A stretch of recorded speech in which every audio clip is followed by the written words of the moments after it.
This month, we celebrate the valor of Filipino men and women with the freedom to deliver trustworthy news. Mahigit 100 miyembro ng grupong Manibela ang nagkilos protesta sa tanggapan ng Department of Transportation kontra Public Transport Modernization Program.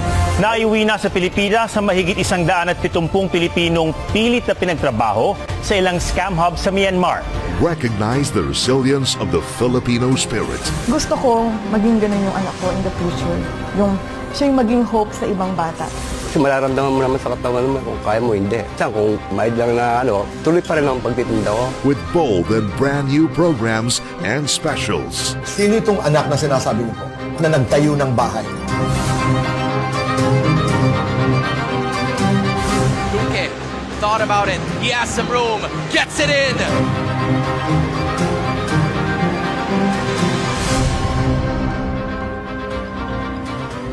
Nandito tayo ngayon sa ating first destination, ang Miranila Heritage House and Library sa Quezon City. Tanaw mo ang buong Maynila mula Pasig hanggang Makati. Public bidding, ma'am, para maiwasan ng mga lagay at kickbacks ng mga padrinong gustong pagkakwarta ng gobyerno. Pa rin bukas yung order para sa ating mga kabayan. Hopefully, in the coming days, buksan na ito.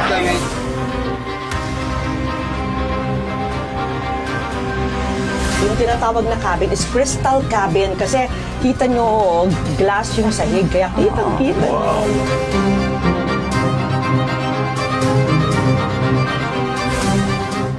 He wanted to go to a place na much better than Dapitan.